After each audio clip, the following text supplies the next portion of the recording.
very often when we ask this question, people will say something along the lines that, I feel it's not just my body, even though I do a physical practice, I feel it's doing something for my mind and also my spirit, right? Like, so you might have heard that the word yoga comes from huge, to unite, or yoke together. So what are we yoking together?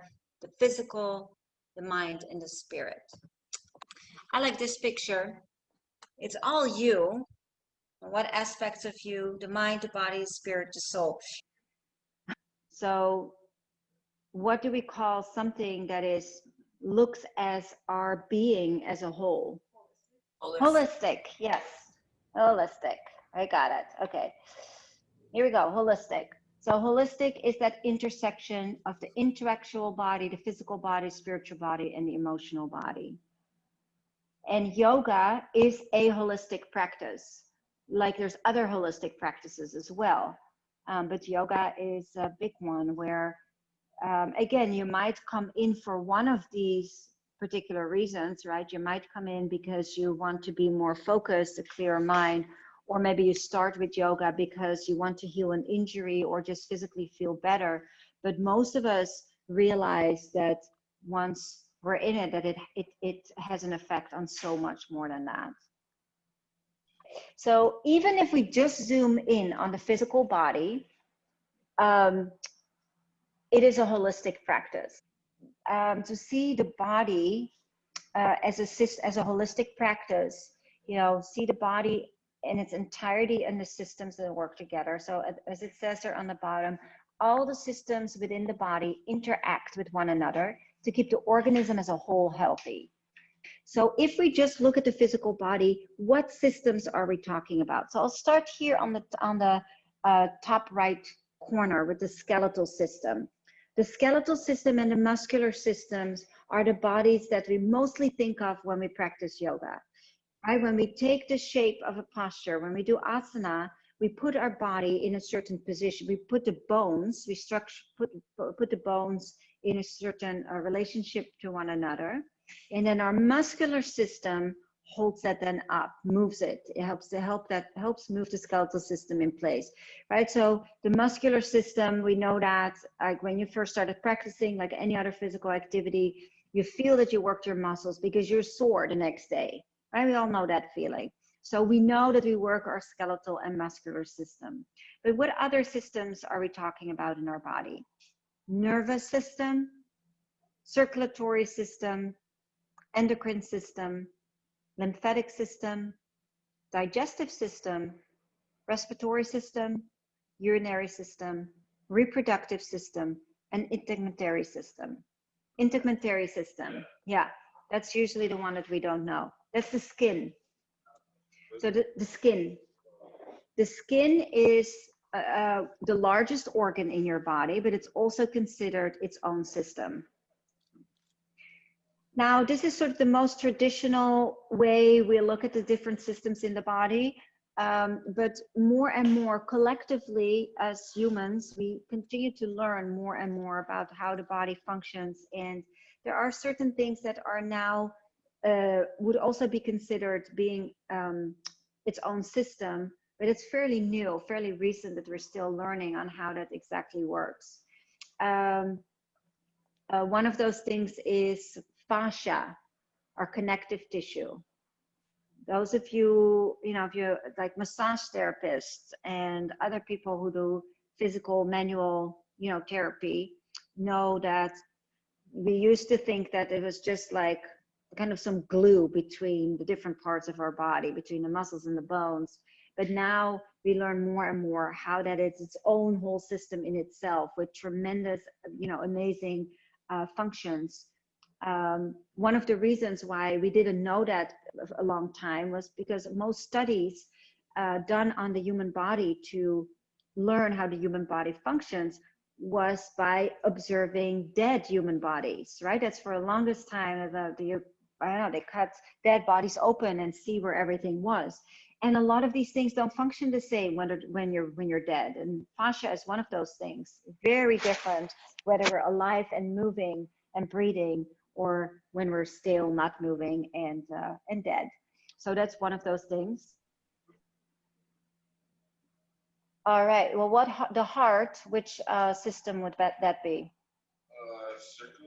Yep, circulatory system. Yeah, definitely. Yeah, and then one other system that is now fairly recently considered to be its own system in itself, it's the gut. Maybe you have heard about the gut is now being considered our second brain. Um, I'll show you both about fascia and the second brain, the gut. The microbiome in your gut. I'll share some more information on that later on. But we are learning more and more how independently the bacteria, the microbiome in our gut, how that is really, we've always thought that the brain was really where all those processes were originated, but there's actually a lot of things that are originating in our gut, and a lot of things that we, even like our mental health, there's a big connection between our gut and what's going on in our head and our brain. But a lot of the hormones that we thought, like with meant like serotonin and other things that we, would give them like mental medication for.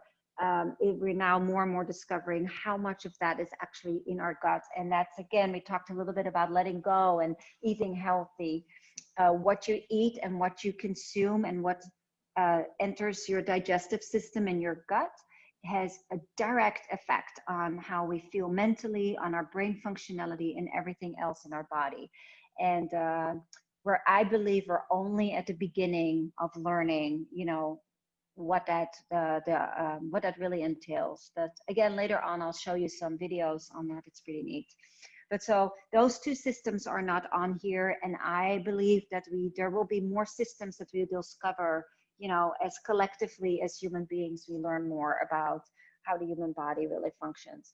But so these are the main ones I like you to have a little bit of an idea of. That in yoga practice, you might be in your practice mostly focused on your skeletal and your muscular system, but we all know to some degree how much it has an effect on all the other systems, right? Because everybody has maybe experienced that you sleep better when you practice for a while, or that what we, how we eat, what we crave changes with our practice. Our focus is different, right? All that kind of things, we feel it in the rest of our life. That is not just our muscular system, it's because our entire body, all the systems interact with one another, and because yoga is a holistic practice.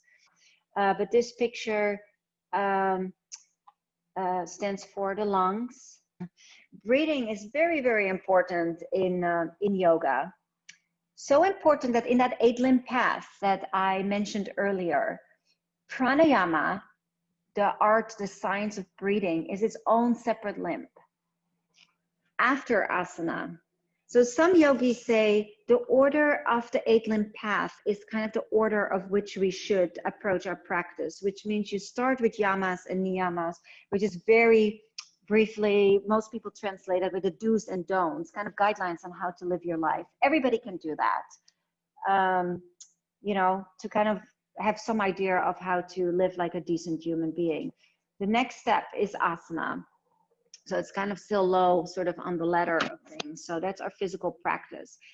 So a lot of yogis see, each one is a prerequisite to be able to continue with the next one. So those yogis would see first master asana, first master hatha yoga, and then maybe we'll continue with mastering breathing. If you can't keep your legs straight, how are you gonna expect yourself to really master your breath? And then once you, and the breath is very often seen as the step between our physical practice and the other steps, the other limbs of yoga, where we do sensory withdrawal, focus, meditation. We can't do that if we don't have that step of the breath also part of it. So some yogis say you really have to practice it in this order. Every movement is preceded with a breath cue, right? Inhale, lift your chest. Exhale, fold forward. Inhale, upward facing dog. Exhale, downward dog, right? Sometimes there's not even really instructions. It's just the name of the pose. But there will always be a breathing cue. Yeah. So in the hot sequence, it's a little bit different. It's one of the reasons why we personally, myself and Mark, and in within evolution, but we mostly see vinyasa as something, a kind of a step, a little bit more experienced, because there's less instruction, the pace goes faster, and it kind of assumes that you know how to breathe. And this class is a very much considered to be, or this class, the 26 and 2 is very much considered a beginner's class. We assume that nobody has never taken really a full breath, doesn't use their lungs to their full capacity, and maybe, you know, has never even moved their body, something like that. So the instructions are very different. And as teachers, you know, I think it's important to keep that in the back of our minds, because it will really influence how we teach. If we don't think about that there's more to yoga than just, you know, get our body in a fit shape, then it's not any different than any other physical activities that we do. Then what is the difference with going to the gym, you know, just because the movements look a little different? That doesn't mean, as a yoga teacher, that your whole class you need to talk about self-realization. I must say, one of the reasons why coming out, as mentioned earlier, you know, the 6 years or 7, whatever, how long it was, years of boxing, and I started back with yoga. I was like, maybe it's time for me to explore that thing that I used to do with my parents, that weird thing my parents did, yoga. And I looked at tons of different yoga studios, website. I took some classes here and there, and nothing was resonating with me. It was all like that friend of mine, you know, calls it, oh, it's a airy fairy yoga, like with gongs and meditation bells and humming and oming. I didn't want to have anything to do with that. And the Bikram style class of 26 and 2, one of the big reasons why it resonated with me, and why I think it resonates with so many people in their beginning practice, it's because there was none of that. No mentioning of self-realization, meditation, nothing. Just get your legs straight, do this, do that, and then the results will happen or they will not happen, right? So it was very straightforward. And I think it's one of the reasons why so many people like that, because it's just like it resonates with our Western mind. But at some point, I think we need to realize that it's more than that. So I didn't want to have to do anything with singing bowls or om chanting, and now bring it on. I love it, right? So things like that change over time. But as teachers, I'm not saying you have to like sprinkle in all this wisdom in your practice. I think it's perfectly fine to teach in something that is focused on the physical aspect of our practice. But as a teacher, you need to have that in the back of your mind, that hatha yoga was just one little steps that was meant as a preparation for our body to be in that space, so that our mind then can be ready to work on all the other limbs of yoga. And ultimately, one of the ways to get to a little closer to that self-realization.